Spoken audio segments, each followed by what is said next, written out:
to Vince Russo's The Brand for a very special edition here with Vince Russo. I am a JP, a John Paz of the Triple Threat Podcast, and of course, the two-man power trip of wrestling. And with me today is the man behind the Brawl for All. The reason why we're all here today, Mr. Vince Russo. Vince Russo, welcome into a special feature, I guess, episode here on The Brand, all about the Brawl for All. How you doing, John? Appreciate you, doing this. When you presented it to me, yeah, bro, I was more than happy to do it. Listen, we didn't have the allotted time on the show to really get into everything. And yeah, bro, there were a lot of things I wanted to say that I didn't get the opportunity. I'm not saying they censored me or anything like that. They didn't. Just really, the time constraints and whatnot. So I thought, man, you're a big fan. Me. If we want to open this up a little and talk about things that maybe weren't discussed or, whatever, I wanted to get all that out there.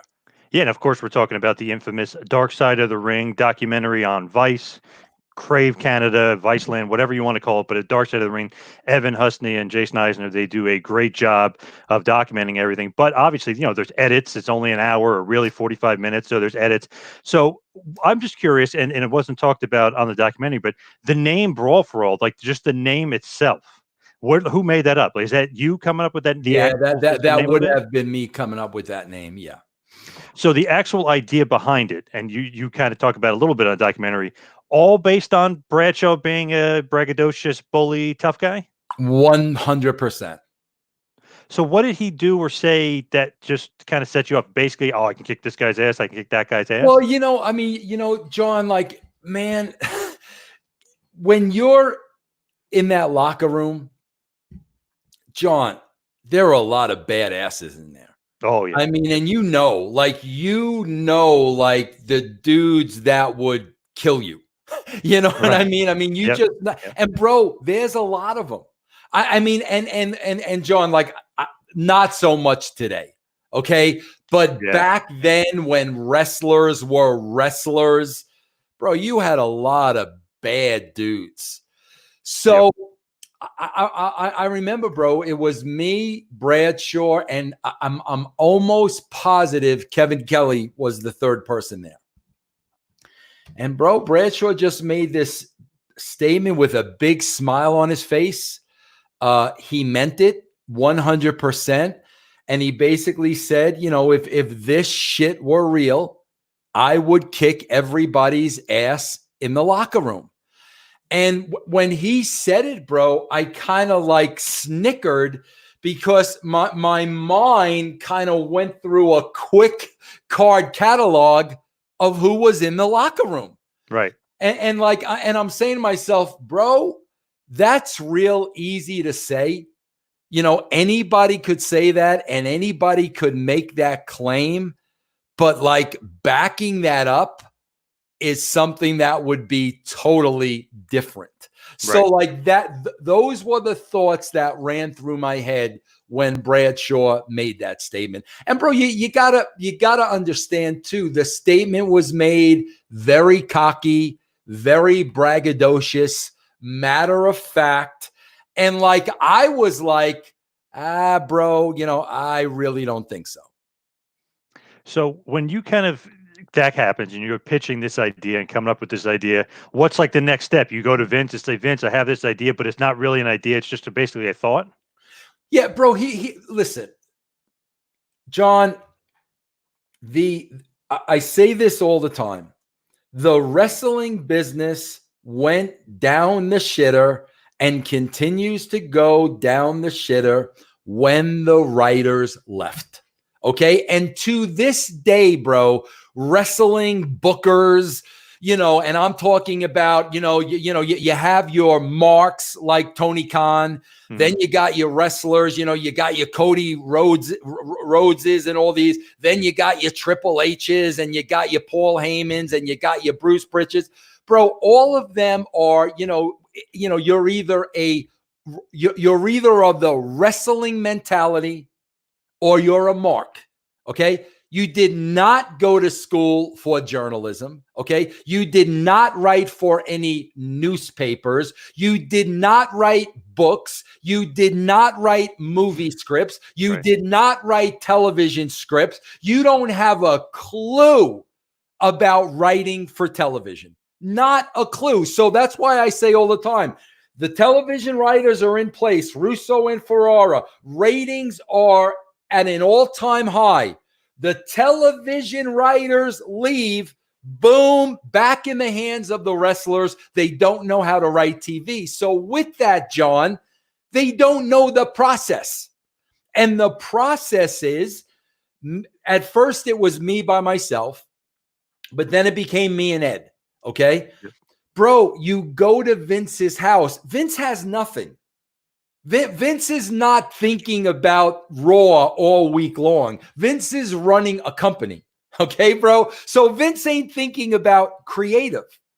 So when Russo and Ferrara sit at Vince's dining room table with him, John, it's rapid fire.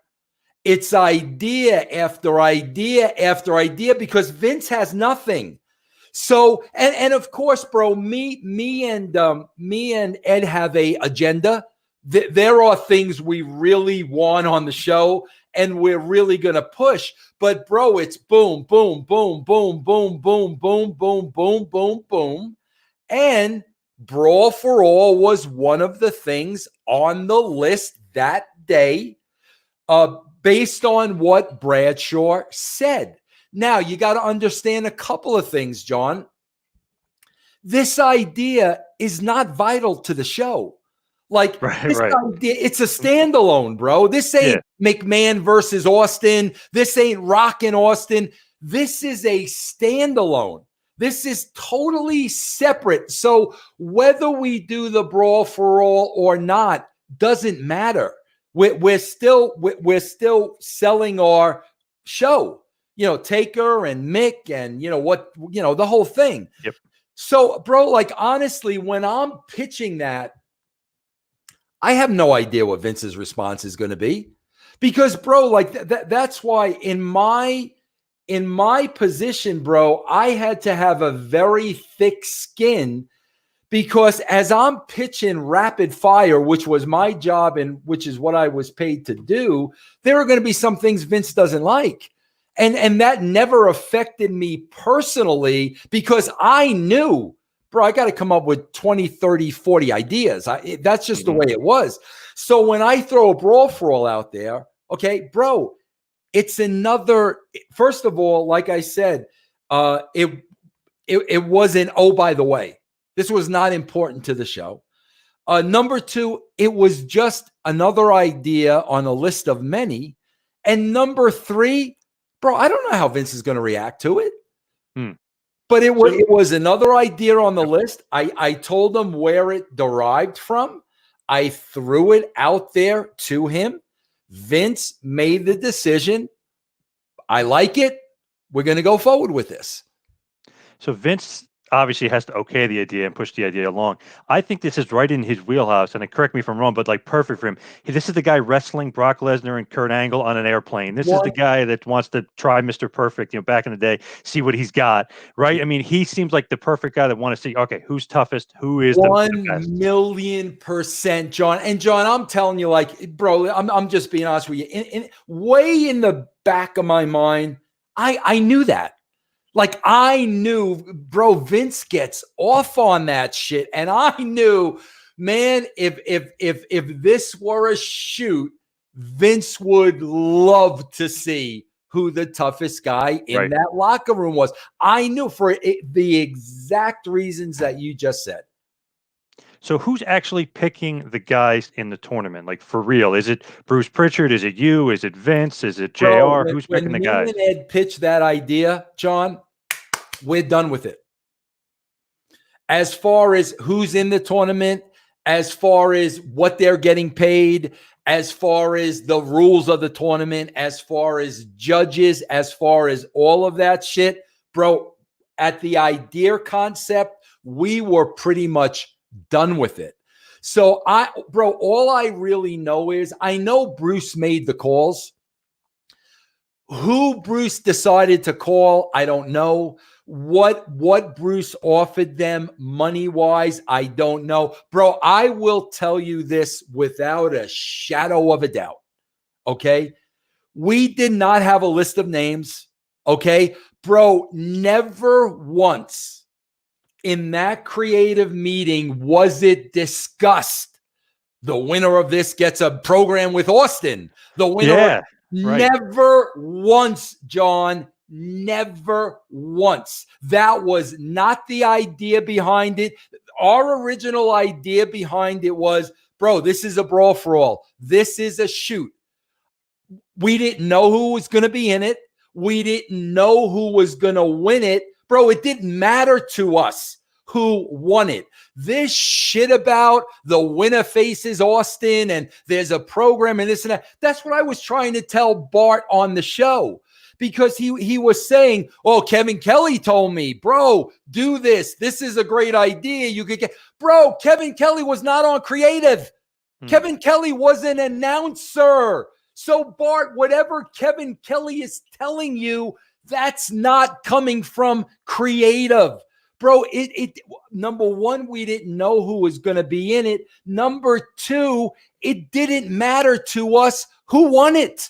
It had no bearing on our creative, no bearing on our writing, nothing. That whole idea of, Dr. Death in a program with Austin, bro, that was in JR's head. Dr. Death was JR's boy. That was all JR. Me, Ed Ferrara, Vince McMahon never, ever, ever discussed that. Not one single time. That was going to be my next thing, because that's the huge rumor, been the rumor ever since I was a fan. I mean, this is almost like the beginning days of the internet fan listening to that rumor about Dr. Death, how the tournament was designed for him. It was set up for him. He was going to feud with Steve Austin next. And he was going to win. Absolutely not. Now, John, I can only tell you the conversations between me, Ed, and Vince. That's all I could tell you. And that's where the idea started. That's where Vince approved it. So I can only tell you those conversations. Bro, whatever Vince and JR were talking about, whatever Bruce and JR, whatever they were talking about, bro, I'm not privy to. I don't know what they're talking about. Once Vince greenlighted the idea, bro, we're on to the next thing, creatively. But never did we say put Dr. Death in the tournament. Okay, bro, let's all assume Dr. Death's going over. And then, bro, never. I'm telling you, that all came from JR because of his relationship with Dr. Death. Now, bro, I will tell you what happened. JR started publicly being talking very up Dr. Death about Dr. Death, almost like JBL now.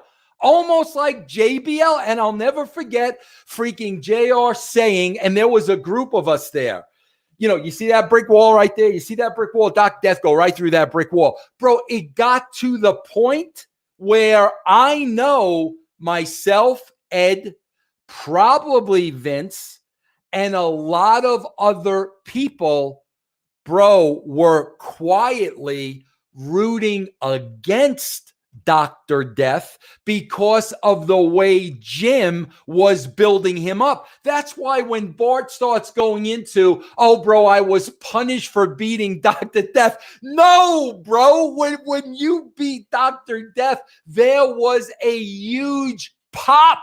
Not because, bro, everybody loves Steve Williams. Steve Williams was a hell of a guy. I loved Steve Williams. Had nothing to do with him, but it was like JR built this guy up like nobody was going to be able to touch him. And bro, like when Bart cleaned his clock, bro, you had a lot of people that thought it was hysterical. So that's why when Bart's going on with, oh, bro, I was punished and you fed me to Butterbean, I'm like, bro, it was the total opposite. That's not what happened. And John, I tend to get very frustrated when Like, bro, I'm telling you the truth. There is no reason for me in the world after 20 years. There's no reason for it, bro. I'm telling you the truth. But like Bart in his head, he still has this scenario, and that's why I was trying to tell him on the show, bro. With all due respect, you're wrong. I'm telling you, bro, you are wrong. The thing with Dr. Death that kind of surprises me, he was, I think, 37 or 38. He had so many injuries at this point. So it's not like he's in the prime of his career, though, or the prime of his wrestling life, essentially. And with him, and this is the huge thing I always thought about, even Severn, too. Why would you put him in boxing gloves if you really wanted him to win? Wouldn't you do the UFC style gloves so he can literally grab the guy and wrestle him? Bro, It's kind of that almost killed Dr. Death. I mean, boxing John, gloves. I am telling you from the creative team. You know, JR is talent relations.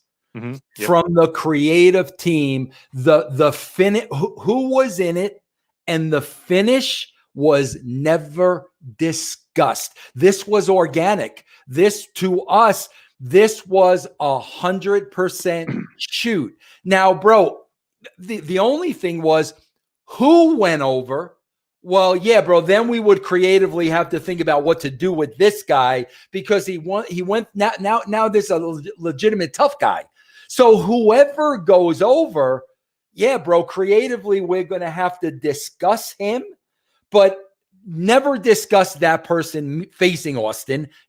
Bro, that shit never happened.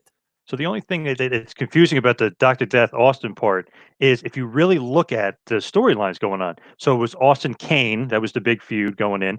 Then Austin Undertaker, which was being built for months going into SummerSlam. So and then after that, it was going to be Austin Rock and then a little bit more of Austin Undertaker. But where would Steve Williams fit into that? You want to know where Steve Williams fit in? Steve Williams fit in Jim Ross's mind. Okay. That's where Steve Williams fit in Jim Ross's mind. That was the only place, bro. It wasn't Vince. I mean, bro, Vince would have told us at that table, all right, guys, then we need to work this and Steve Williams needs to go over. Bro, his name wasn't even brought up. Nobody's name was brought up, but it was JR who started campaigning and, Dr. Death this and Dr. Death that. This was not within creative, bro. What did you think about the idea? And they say it on the show. I just think this part is so funny. I mean, I like Bruce Prichard of that separately. I mean, he's fine or whatever, and have an okay relationship the few times I've spoken with him. But it's funny that they use his podcast and his words as like the truth of the matter of what happened. So are they really picking names out of a brown bag? Because I just kind of laughed. I was like, can we really take whatever he's saying in his podcast for truth? He's telling stories, kind of. Yeah, so John, really I don't know. Names out of bag? Bro, I swear to you, I don't have a clue. The process of who was chosen and the process of who faced who, bro, I don't have a clue. It was not creatively set up that way. Who faces who, who's in it, who faces who was not set up on the creative level. That's when it was handed over to talent relations. And like I said, bro, whatever conversations Bruce had with those guys, I was not privy to. I do not know. So if the brackets changed like they kind of did, like Bart got changed and almost they changed it so he would face Dr. Death in the next round. It seemed like they changed it. I'm not sure really how the brackets, that wouldn't be you, right? You wouldn't be changing any brackets. I honestly think, John, and I would have to go back and look because I don't remember, but I would honestly think once the brackets were set, I would honestly think they had to remain that way. But then there was some things where, what was it? Injuries. Somebody couldn't go forward, and Mero got draws, injuries. Yeah, there was stuff like that. But I really believe if you look at the way the original brackets were set up, I don't think those brackets were changed. I could be wrong, but I don't think they were. Was the cash prizes, quote unquote, was that real? Did they really get bonus? Did they really get money for winning? Yes, they did, but I don't know what that was. I don't know what that was, but money was an incentive. And bro, that's why a lot of guys did it. A lot of guys did it for the money. Yes, that was an incentive. So going into it, who do you think is going to win? Just judging by they pick the names, everybody's on the list. Dr. Death, Godfather, Bradshaw, Bart Gunn, they're all. Who did you think was going to win? I did not think at all. I mean, Bart Gunn was not a thought in my mind. Not even a thought. I had no idea. I thought the Godfather was going to win.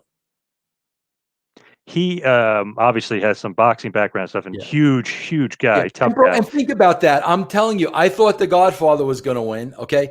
Godfather's a huge baby face. Yep. So we're going to put him in a program with Austin. Right. You see, bro, people don't want to like ask those questions. You know what I'm saying? But think about that. I legitimately thought Godfather was the toughest guy. Huge baby face at the time. Okay, bro. So if he wins this, he's facing Austin now. Right. I mean, come on, that's where I get so pissed off, bro. Like that's just the wrestling world, man, John. It's so full of shit. You know, everybody's got an agenda. You know. Okay, bro. We want to paint Vince Russo in this light. It's like, bro, get over yourself. Like you just have people in the business, bro, that they will never grow up. And I'm always the guy that I always say, bro, like look at this logically. Just look at it logically. Does it make any sense? You know, I'm telling you, I think the Godfather is going to win this thing. So, like, okay, in my mind, we're booking the Godfather in Austin. Come on, man, it's ridiculous. My only thing is, and it's funny because you could literally have evidence of looking it up. But so WrestleMania, Austin beats Michaels. Obviously, going forward, obviously, you know, he's going to lose to Kane in between and all this other stuff. But Undertaker beats Kane. You could see they're leading, or you guys, you're writing Austin, Undertaker, MSG, SummerSlam. It's all building to that. Why, and Wood, you could correct me, why would the Brawl for All ever kind of interject and change your plan of Austin Undertaker, right? It would never do that, right? Bro, can I tell you why? Listen, you want to know the truth? He is the God honest truth. I love Jim Ross to death. Mm-hmm. Okay. My biggest regret, and people say, well, regretting the business, what would you do differently? Bro, I wouldn't do anything differently. Okay. First of all, bro, I'm not one of the guys sitting here saying the Brawl for All was a bad idea. I would never do it again. First of all, John, you have to understand, okay? Again, to me, nobody brought up injuries prior to this thing. Nobody brought up, oh, bro, they're out of their element. They could get hurt nobody, not one person to me said anything about any injuries. Bro, that line of Jim Cornette about cutting the promo on me after Steve Williams lost. Bro, I'm not going to call Jim Cornette a liar. But, John, I'm telling you, no, Jim, I don't recall you ever confronting me and ever saying that to me. Now, could I have forgotten? Yeah, bro, I've forgotten a lot of things. But unfortunately, Jeff,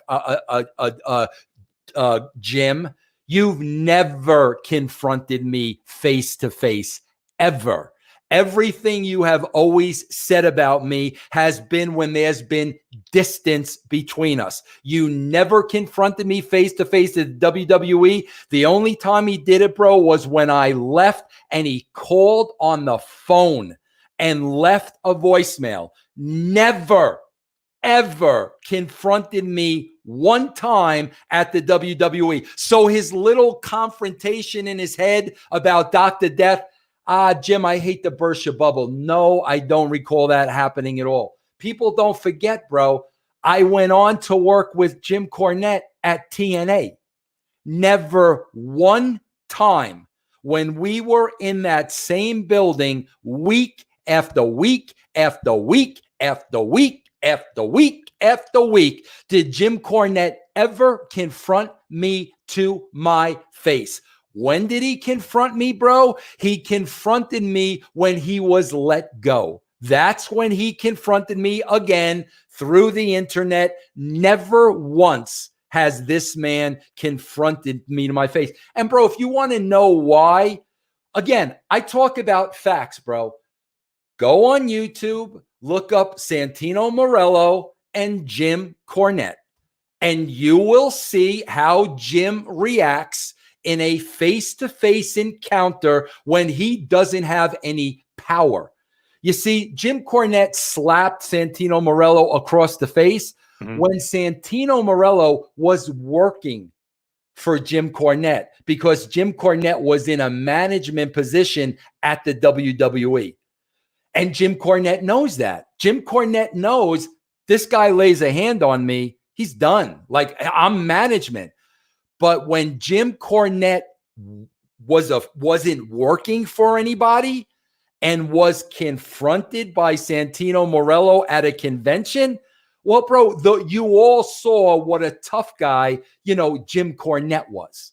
So, the fact of the matter is, bro, nobody, not one person, John, brought up, these guys could get hurt. They're out of their element. Here's my only regret, John. Knowing what I know today, right now, not 1999. Bro, 1999, I don't regret guys pulling hamstrings, and I don't regret that, bro. Like, these are supposed to be athletes. Okay, bro, if you get hurt, whatever. You heard what the Godfather said. I went into this in my own volition. I knew it. Here's His what wife wanted him to win that money. Yes. Here's my only in the last 20 years, bro. Here's my only where I change my stance, because of now what we know about concussions and CTE and head trauma. Because of that, I would not have pitched this idea, because I would not have wanted to see somebody, suffer, a concussion. Like, bro, if we would have known then, I would not have booked this. But guys pulling hamstrings and tearing quads and whatnot, no, bro, like that wouldn't have prohibited me from pitching this. But like I said again, John, after the fact, from Jim Ross on down, it was such a bad idea because so many people got hurt. But nobody was talking about that beforehand. Of course, it's so easy to say when the thing is over. Not one person was talking about that beforehand. Bro, if anybody, Vince McMahon should have been worrying about his talent getting hurt in this thing. Vince went on with the Brawl for All, bro. Is it your fault, though, because it's your idea, or is it Vince's fault that he's not protecting the guys better? Bro, that's what's laughable to me. I find that so hysterical, bro, how not one of these pansies on the show will bury Vince McMahon. Not freaking one of them. Jim Cornette will sit there and go on and on and on and on about what a horrible idea it was by the shit stain. Okay. Meanwhile, bro, Vince McMahon is making the decision of what's on his show. It's not the Vince Russo show. I'm not telling Vince McMahon, okay, Vince, starting this week, we're going to be doing this Brawl for All. No, bro. Vince McMahon is picking and choosing what's on his show. Ed Ferrara and I are pitching many ideas by Vince McMahon.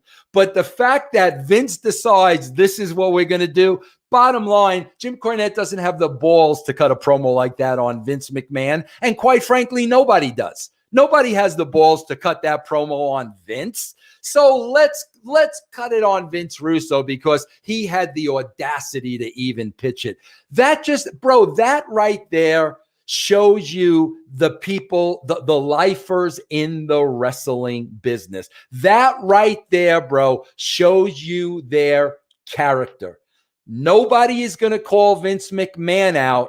We're going to call out the guy that pitched the idea. That's what the wrestling business is all about. So when this thing is going on, let's just say, gorilla position, whatever, everybody's back there. You said a lot of the people had a lot of interest and stuff. What is Vince's reaction when he's actually watching these fights? I mean, is he into it? Is he acting like it's, like he's like going crazy? Is he calm, cool, collected? What's going on in his head? I don't remember being around Vince while he was watching these fights. Like, bro, I don't remember this, but bro, I could just tell you, knowing Vince, like he's loving this. Like this is bro, so his element. Bro, I swear to God, and I'm not even kidding you. I'm surprised Vince didn't put himself in it. Like, I mean, bro, I'm dead serious. Bro, a lot of people don't know this. Okay, bro. This is why I say these things. You know, it's like, bro, Vince got off on this idea because it's right in his wheelhouse and he wanted to do it. And you're going to put the heat on the writer. Like, bro, do you remember years and years ago? God, bro, we're probably going back maybe 98. Do you remember when Eric Bischoff on the air challenged Vince McMahon to show up at that arena the whole 9 months? Oh, yeah, of course. Yeah. Great. Okay. Yeah. Bro, I'm in Vince's house the next day. He's livid as a shoot. Bro, it's like, bro, nobody calls me out. Like, you know what I mean? You could take your shots at me, but it was almost like now you're calling me out as a man. Bro, he was livid. John, I swear to you. And who knows what would have happened? Do you know the only reason Vince McMahon did not get on a plane and go to that show? No. Stephanie McMahon graduated college that day. John, I'm telling you, if it was not Stephanie's graduation day, Vince McMahon would have showed up.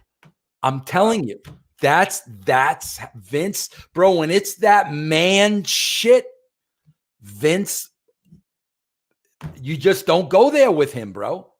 He's a big, strong guy, but he's not very athletic or very mobile. That's for sure. But his mind is. Yes. Yep. Yes. Yep. Yes. Yeah. So, you know, it's funny. It's like he would probably want to be in it if he could. Obviously, he doesn't want to get his ass beat or his ass knocked out, get knocked out. But, you know, he'd want to be in it.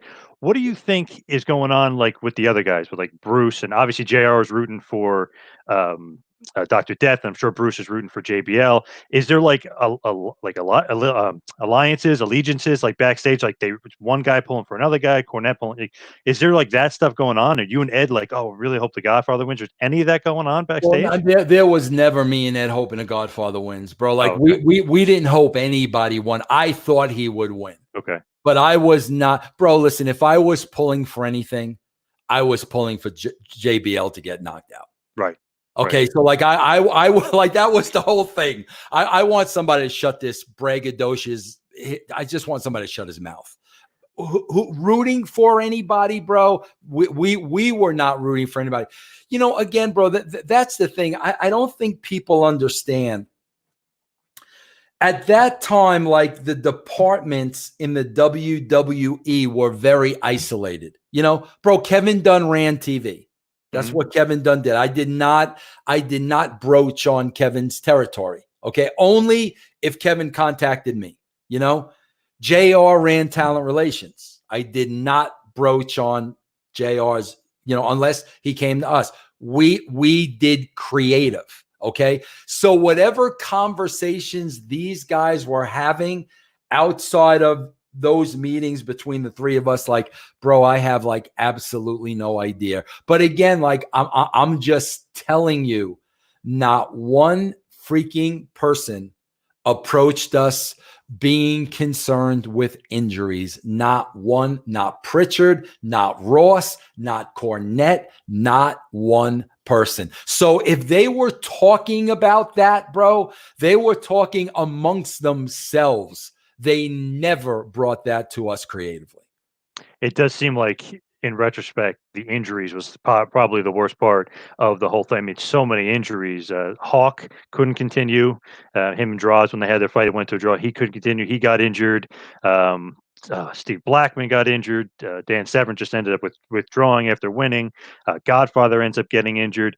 Is that one of those things where creatively it's like, oh shit, this is a huge mistake? Now everybody started after the fact, like when you got storylines or something set up, like, shit, Godfather's out for 6 months. I swear to God, if there's something I'm at fault for, bro, I didn't even think about the injuries. Like I really didn't. I mean, bro, we weren't talking about guys going 12 rounds here. Right. You know what I'm saying, bro? You're talking about like 3 very short rounds. Bro, I'm being as honest as I could. I did not foresee the injuries. That's why I'm saying, me and Ed are writers. We're not wrestlers. Like we're writers. So when we're writing this, on paper, this looks like, an interesting idea. Bro, we're not thinking about guys getting injured. That's why I'm saying if somebody would have come to us and said, you guys do know that these guys are completely out of their element, blah, blah, blah, blah, blah, perhaps we would have looked at it a different way. But I mean, bro, we never, I'm not going to speak for Ed. I never considered the amount of injuries. Never. So Bradshaw, he's in the first round. He beats Henry Godwin, Mark Canterbury. Then he beats Mark Merrow, who ends up getting a bye basically because he loses Steve Blackman. Steve Blackman gets injured. So now it's Merrow, Bradshaw. Bradshaw beats Merrow. Then Savio beats Baracus. And it's funny that Baracus is in there. He's not really a tough guy, but whatever. Draws and Hawk draw.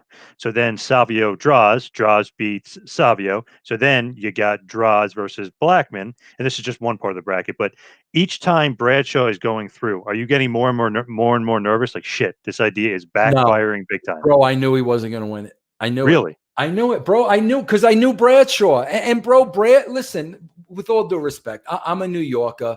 Bradshaw is one of those Texas guys, okay? Bro, just I'm sorry, bro, but he came across as a big mouth Texan who was full of shit.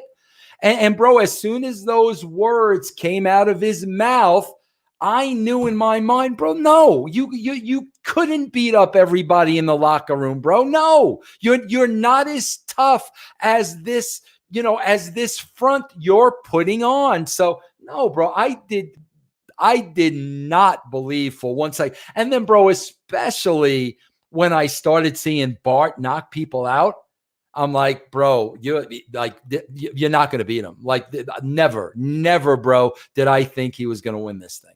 Was the draws decision, is that something that the judges, like, they get something in their head set from Vince? Because it seemed like draws beat Bradshaw in that fight to me. I mean, who knows? It's up to the judges and stuff like that. And Bradshaw wins the decision. Is that ever like a little change in the script there where Vince is like, no, Bradshaw's winning? That very well could have happened. Very well. Vince is on headsets. Very well. But again, bro, if something like that happened, I'm totally oblivious to it. But could it have happened? Absolutely. Like, bro, I'll give you the perfect example. When Mark Merrow lost that match, bro, him and Sable were livid. And Mark was convinced, bro, Mark Merrow was not well liked. Sable was not well liked. So Mark Merrow was livid that he got screwed. Bro, I'm going to tell you something because I know how they felt about Merrow. Bro, I don't doubt that for a second. I don't doubt that for a second. Vince on the headphones, I don't doubt that for a second. He was livid. And Mark Merrow was legit, bro. I mean, oh yeah, Golden Glove boxer. Oh yeah, Mark tough guy. Merrow was legit, and so bro, could stuff like that have happened? Absolutely, but not anything that I could give you a scoop on. I was never privy to that, bro. So then the other part, the down part of the bracket, Bart Gunn beats Bob Holly, who was another legit tough guy. For some reason, not interviewed on that doc. Maybe he didn't want to be a part of it. I don't know. Yeah, bro, 100% badass, 1000% Bob Holly. And Quebecer Pierre, aka PCO, against Dr. Death. Dr. Death gets the win. And they kept talking about how, he's got one eye, can only see out of one eye. It was kind of unfair.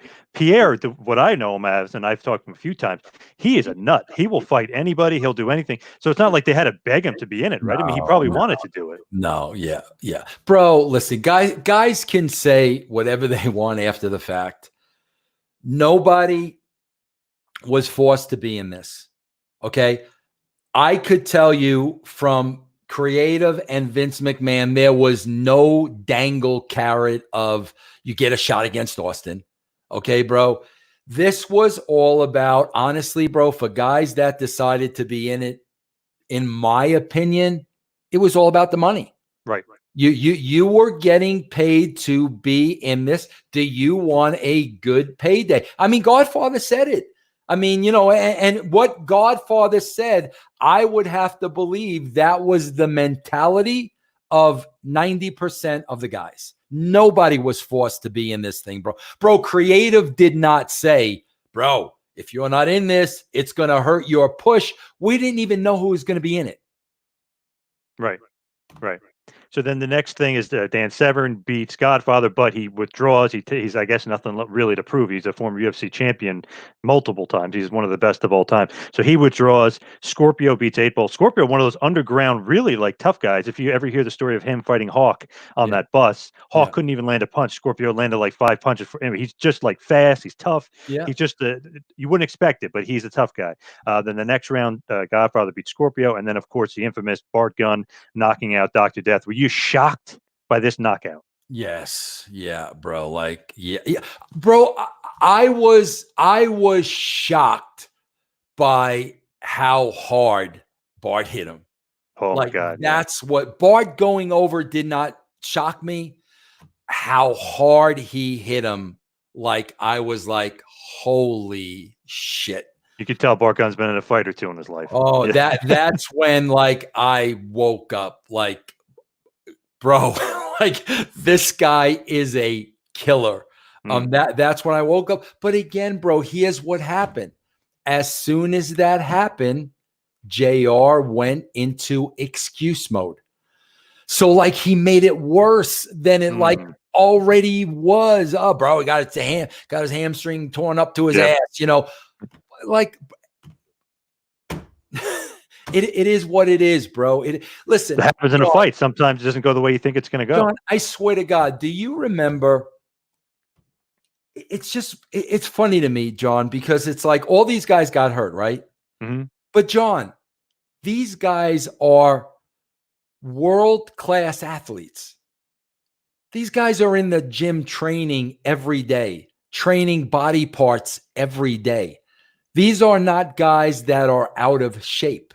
Right. Okay, bro. So, you know, that's why I'm saying these guys beforehand thinking they were going to be, bro, you're full of shit. These were 3-rounders. These were athletes. John, how many celebrity boxing matches have you seen?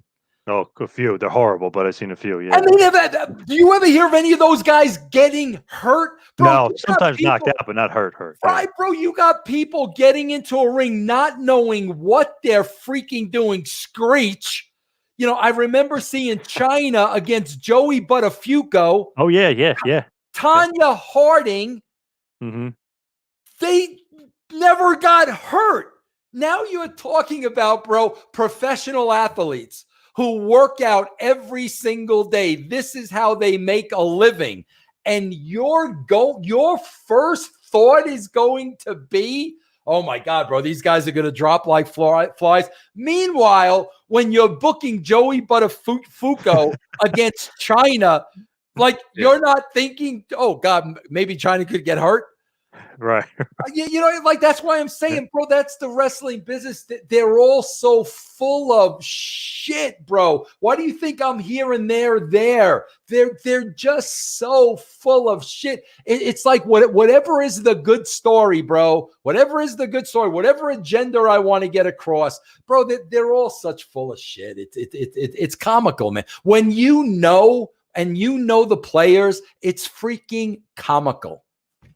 And then, of course, the next round, really, Bart Gunn knocks out the Godfather. Another shocking knockout. Another unbelievable knockout as well. John, I never, to this day, I've never in my life seen anybody get hit that hard. Godfather's eyes rolled to the back of his head. And, bro, it's not so much that. You got to take into consideration the size of the Godfather. Yeah, he's a monster. Background of the Godfather. Yeah. Bro, when somebody that big gets hit like that. I mean, bro, you could even look at like, you'd have to go back and look at like, when Mike Tyson obliviated Michael Spinks. Mm-hmm. Right? Oh yeah. Yep. Bro, Michael Spinks was like a string bean. Like, you know what I'm saying? Like, all right, yeah, bro. Like, okay, I would expect but bro, the size of the Godfather, God knows how many fights he had in his life. Yep. Okay, bro. Yeah, you could tell he's been in a few fights. Yep. It was like, bro, like I can't believe what I just saw. It's almost like the quiet guy, like underdog kind of guy, Bart Gunn. It's like, don't mess with that guy. Like whoever's quiet, that's the guy not to mess with. Said a word, never bragged, nothing. He like went through this thing without saying anything. And it was, when I saw that, I was like, oh my God, bro. Like to this day, I've never seen anybody hit that hard. So were you nervous, Bart Gunn, Bradshaw at all in the finals? Like, oh shit, Bradshaw may have a chance of winning. No chance. No chance. No chance. And I will go as far as saying, after seeing that Godfather fight, I know Bradshaw was scared going into that fight. Mm-hmm. And you could see it when he comes out. He's timid, yeah. Bro, look at Layfield and look at Bart, and you see two completely different, you just see two completely different emotions. Reaction. Yeah. There isn't a doubt in Bart's mind. You can look at him and then you look at Bradshaw and bro, that's the thing, man. Because, I've spoken to some UFC fighters, and that's the thing that they told me. Even Chael Sonnen, he said, bro, if you've got like that one pinch of fear in your mind, you're done. Like before it starts, bro, you're done. And you could see that in JBL's eyes, bro. What's your reaction? I mean, the first knockdown is great. They probably could have stopped right there, but then he stands back up and he just completely obliterates him. Yeah. What was your reaction? He shouldn't have stood back up. Yeah. Yeah. Were you happy though that Bart won?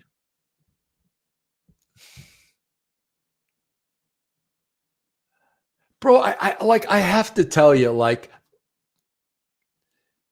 the feeling backstage, bro, I'm telling you, was like, it wasn't like anybody was happy. It wasn't even like I was happy. It was more like, holy shit. Like Bart's dominance was so unfathomable. I have a hard time saying that word. Right. That it superseded like a win-loss emotion. Like seeing him, what he did to Godfather and what he did to JBL, like you couldn't believe that he just knocked out cold two guys this size. So that to me, like that was the overwhelming, like, I can't believe what this guy just did. That's why when I'm telling Bart, which again, he thinks we were out from, how do you book somebody in a fake wrestling fight after that? You know what I'm saying, bro? How is anything that he does after that in a fake wrestling fight? Because you got to understand, bro, when you look now on the wrestling side of it, okay, bro, if anything held Bart Gunn back, he didn't have personality. Okay, that's what held him back. So, bro, now you got a guy that impressively goes through this tournament. The problem is he still doesn't have that personality. So now, go ahead, John. I'm sorry. I was going to say, is that the reason why he wasn't like booked after that? Because he went to Japan after that for months and he doesn't return until 6 months later. And I took responsibility for that, because after what you just did in real life, how do you top that in the fake forum of professional wrestling? Because at the end of the day, bro, you still got to, cutting a promo and having a personality is 50% of it. So like now, okay, bro, now we're going to put you in the same in the same wrestling ring as Austin and The Rock. And what happens when you guys got to get on the mic? Right. Like, you see what I'm saying? Like, so like, bro, that falls on me. I never expected one guy to be that dominant. So now all of a sudden, when you got to make that transition into wrestling and the guys weak skills are the promo and they're still weak, it's like, my God, bro, what the hell do you do to them? You don't want to water them down. You know what I'm saying, bro? I ran into the same situation with Goldberg. Okay. When I went to WCW, Goldberg was just off of the streak. Mm-hmm. Bro, how do you book a guy that just was 150-0? You know what I'm saying? How do you top that? Because, bro, the whole idea with booking and writing is you got to keep elevating the talent. You don't want them to start sliding down. You got to keep elevating them higher and higher and higher. That's right. Why when you have a Goldberg and, bro, you've knocked out 150 guys in a row, what's higher than that? You know, what was higher than Bart Gunn, you know, knocking the Godfather and JBL out cold? What's higher than that? That's the issue you're faced with as a writer. Right. Now, Bart Gunn, he says it, and they interview Butterbean on this too, and he says it. The Butterbean fight was a punishment for winning. Is there any truth to that whatsoever? Listen, again, John, if those conversations took place, I was not privy to them. I don't believe that for 1 second. Bro, if anything, I think it is the complete opposite.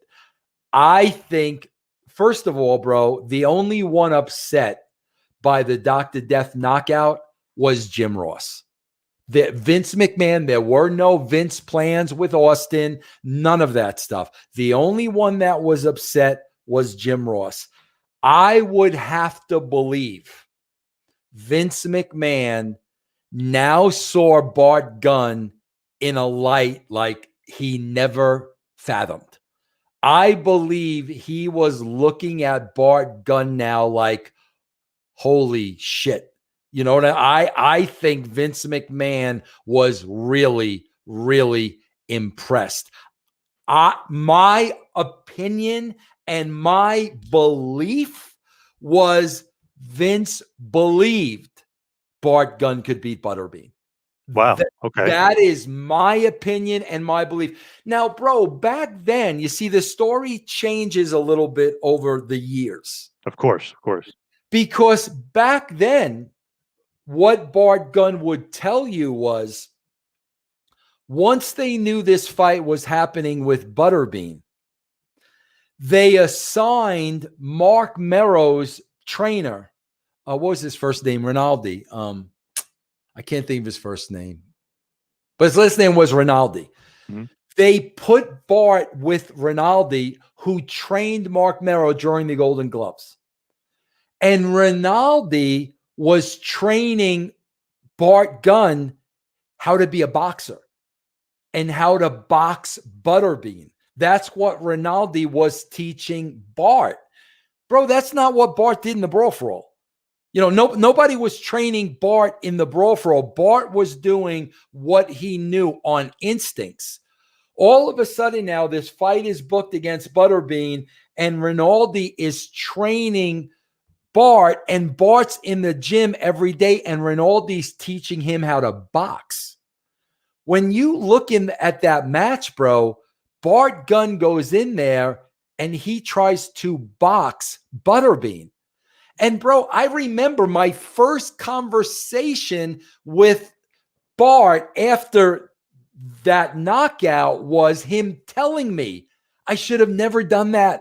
I don't know why I did that. I don't know why I trained with him. He changed my form. You know, I went in there and I tried to box Butterbean. I should have never done that. I mean, that's what Bart told me after the fact. And that made all the sense in the world. I mean, I absolutely agreed with him 1,000%. But I mean, my God, bro, this him being fed to Butterbean, woo, that's a hard pill for me to swallow, bro. So I was first row WrestleMania 15 for that, and obviously Austin Rock being the main event is what I remember. So obviously Bart Gunn wasn't going to be in the main event because Rock was being built, that great storyline where he turns and joins the corporation. So obviously, I mean, the whole build was Rock Austin for even after WrestleMania for months. So that was going to be a thing. Bart Gunn gets knocked out. I still remember it vividly to this day, being first row, like holy shit. Butterbean destroyed him. Yeah. Kind of what I thought was going to happen, just because, I mean, train 70 something wins versus, 3 wins, whatever, an amateur versus a pro. And then Bart Gunn basically gets released the day after. Obviously, Austin goes on with his feud with The Rock, and legendary things happen there. But Bart Gunn is gone after that. Bart Gunn get released the day after? I think he said the day after, something like that. But if you look, it's very soon thereafter he's gone and he's in Japan. See, now I'm not privy to that part of it. Okay. You see what I'm saying? Like, I don't know, bro. Was it money? Did he? I'm not privy to that. See, that I think, bro, I think, again, John, this goes back to the beginning of the conversation. It all goes back to, bro, they don't understand the role of a writer. And I think a lot of that comes with, John, bro, they just want to pin everything on Vince Russo. Like, yes, everything they don't like is Vince Russo's fault. Bro, when you go to those creative meetings, you are told this one's hurt, that one's hurt, this one's going to be out for 3 weeks. This one's contract is coming up. We're probably not going to sign them. This one was let go. You're basically told, okay, guys, these are the changes to the roster you're working with. Okay? You don't ask questions. That's a management level. That's a JR level. That's a Vince level. You're just basically told, okay, guys, these are the changes in the roster. You got to work within these injuries. These guys are going to be out for this amount of time. This guy is probably no longer going to be with us after this. Blah, blah, blah, blah, blah. You're not a part of that as a writer of the show. That's not part of your responsibility. I swear to God, bro, I crack up to this day. When guys like Alvarez will talk about what shit finishes Vince Russo booked for matches. Do you not understand what an agent is?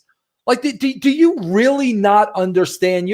Bro, you wrote books. The death of WCW. Do you not understand how all parts of this business work?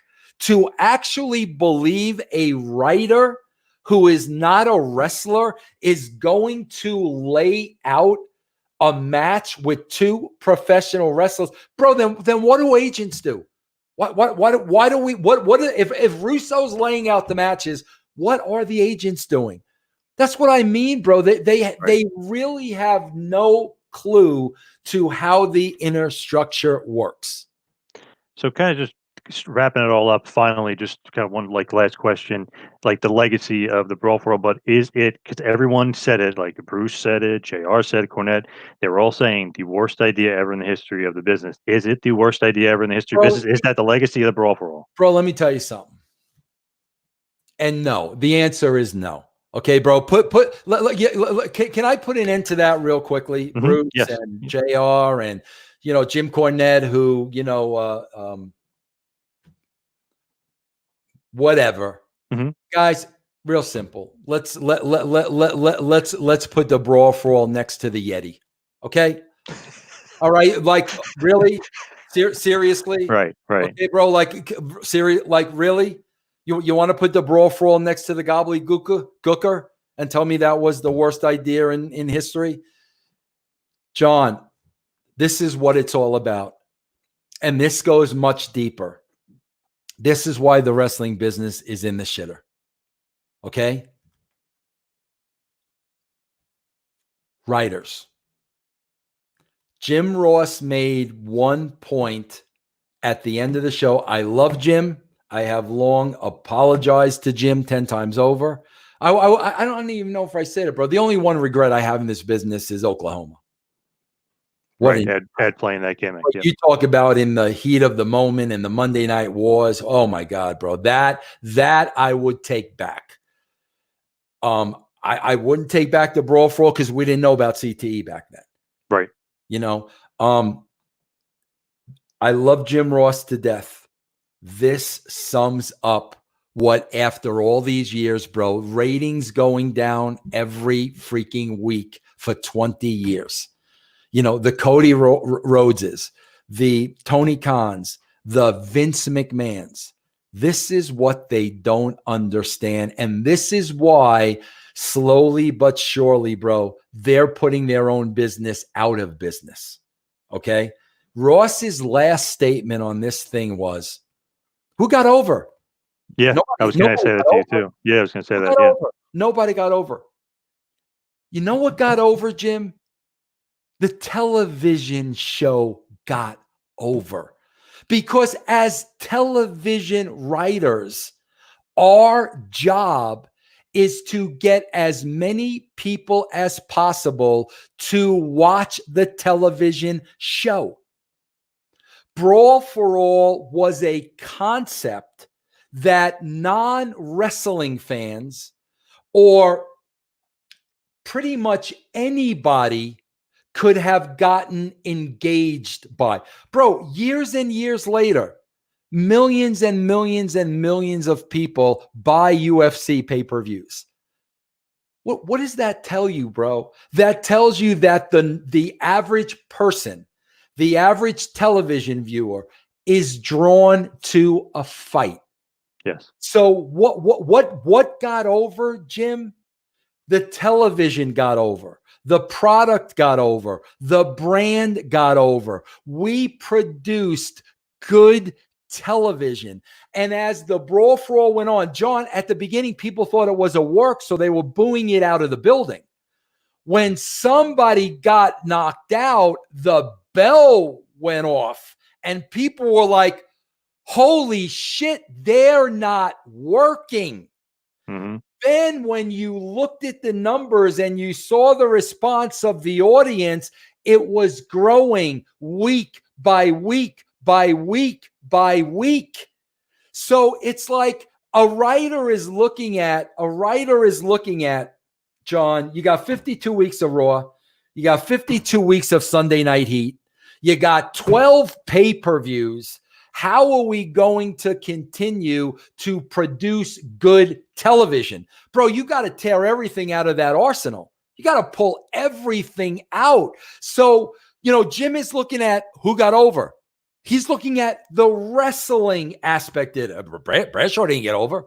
Did Bart get over? That's what we're not looking at that, Jim.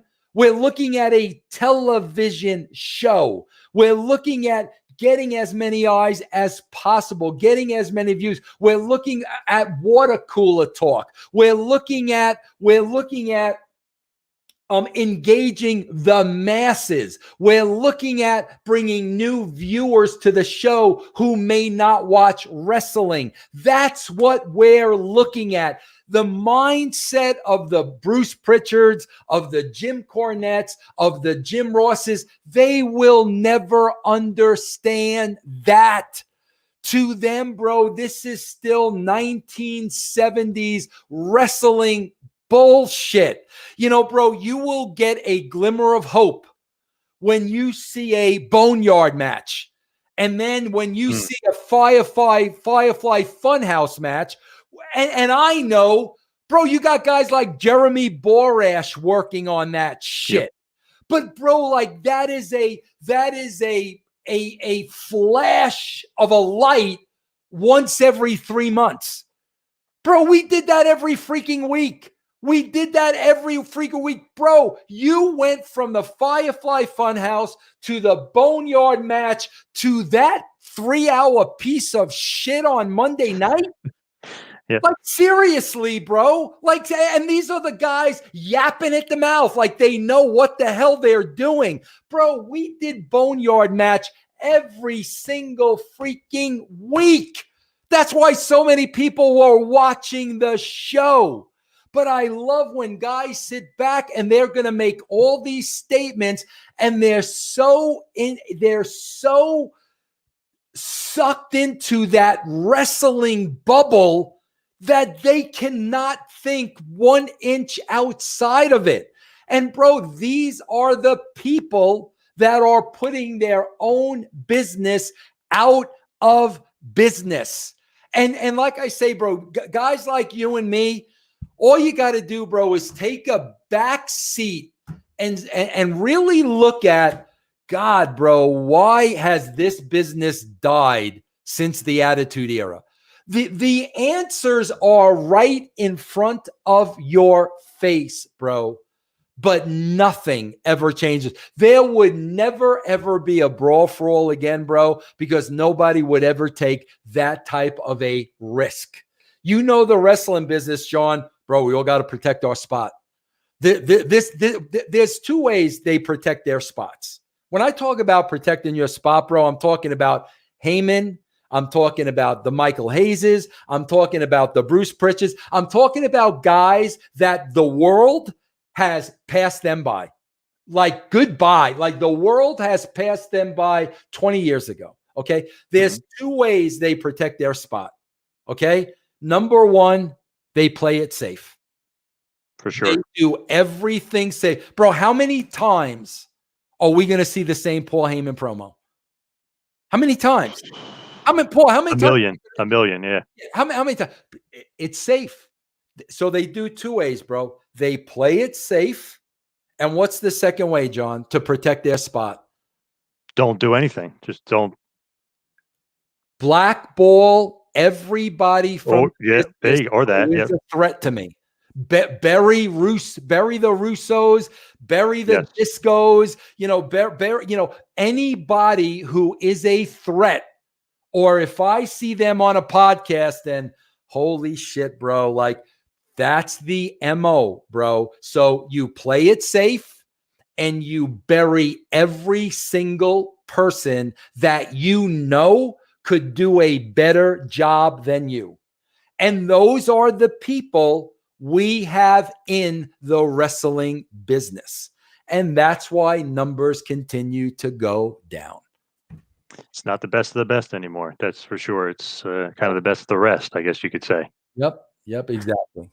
Now, it's been awesome kind of going down memory lane with you, talking a lot more about the Brawl for All than you got able to talk about in the documentary, which was really, really cool. So, Vince, I just thank you so much for the time. It's awesome. And hope to do this again in the future with you, talk about little topics. But it was awesome to kind of relive the Brawl for All after it basically got resurrected 22 years later. Right, exactly. No, it was. And like I said, I wish I would have had more time on the show. My takeaway, though, honestly, was, bro, the thing that I was happy about the most was that Penelope made the show. Penelope is a big star now. Yes, got a big head. That was my favorite part of the show. Like everything else, like I knew, listen, it is what it is. People, I was responsible. I was the one responsible for ending Dr. Death's career. Like, okay, whatever. But to me, it was seeing Penelope. But John, I want to get this interview. Like, we might put this out everywhere because it was really an in-depth talk. So yes, if we do, man, I just want to, bro, tell the people about some of, your shows, bro, that they can get on, either Russo's brand or Patreon. Tell them about some of the shows, through you and Chad that we've added. So we have Chad has his Francine show, Eyes Up Here, which is on the Russo's brand on Patreon. We have the Triple Threat podcast with Shane Douglas, which is obviously available on Russo's brand, the core Russo's brand. For me, myself, we have the 2-man power trip. We have Taking You to School with Dr. Tom Prichard, which is another show. We have a show over on Podcast One that I produce for Rick Bassman, if you remember Rick. It's called Talking Tough. And I actually co-host Dutch Mantel's University of Dutch with Dutch on the MLW radio network. And we got some other stuff kind of coming down the pike as well. Some new shows are developing. And we do our weekly flagship interview series every week. Last week we had on Evan Husney from Dark Side of the Ring. Each week we have somebody different. You've been on the show twice. We've had your buddy Cornette on a lot. We've had on Jim Ross a lot. We did the last ever interview with the American Dream Dusty Rhodes. We've had on Kane. We've had on Goldberg, superstar Billy Graham, Bruno Sammartino, Eric Bischoff a few times. So, I mean, we kind of run the gamut and do a lot of interviews. But like I said, you got Dr. Tom, Rick Bassman, Dutch, Francine, Shane. Tom's still we run the running gamut. School, right? Give Tom's school a plug. Yes, JPWA. If you go to his website, jpwrestlingacademy.com, all the information on them. It's actually, he's the head trainer, and Kane, Glenn Jacobs, is the owner of the school. So you kind of can't get any better than those two. Where's he running that out of, John? Knoxville, Tennessee. Okay. I thought, did Tom move there to run the school? Because yes. I know he's from Texas, right? Yes. Yeah, he moved there to run the school. Yep. Oh, I did not know. Yeah, very cool. Yeah, bro, the Dutch show. I swear to God, like, John, one thing I used to pitch all the time, which I think would be the highest rated television show in the history. I think the rating would be higher than like a Seinfeld. Bro, could you imagine giving Dutch Mantell and Jim Cornette a reality show where they live together? Do you know how freaking awesome that would be, bro? Yeah, that would be awesome. Yeah. I always say, bro, listen, guys, Cornette could say whatever he wants about me. What, bro, listen, it's become part of Cornette's shtick and has become part of his folklore. And like, I get it, but I've always said, like, bro, the two quickest wits that I've ever met in my life are Cornette and Dutch. Oh, I believe 100%. I mean, bro, being around them, the shit they say off the top of their heads, unfreaking believable. That's why I always said, man, you do something with these two guys together and you give the world a taste of these two, they wouldn't be able to take their eyes off it. I totally agree. Yeah. Both quick wits, great talkers, two of the best talkers ever, two great storytellers too. I mean, you give them a little topic and whew, great story comes out of it. Yep. When does the Dutch show air? Every Friday on MLW radio. Okay. All right. Yeah. University of Dutch. Yep. Yeah. Check that out. Support Tom Prichard. Tom Prichard, you know, guys, let me tell you something. Let me tell you, I don't know how much this is known. Tom Prichard can't stand his own brother. Okay, bro, because Bruce Prichard is a douchebag. Okay. And he's a liar and he's a hot bag of wind.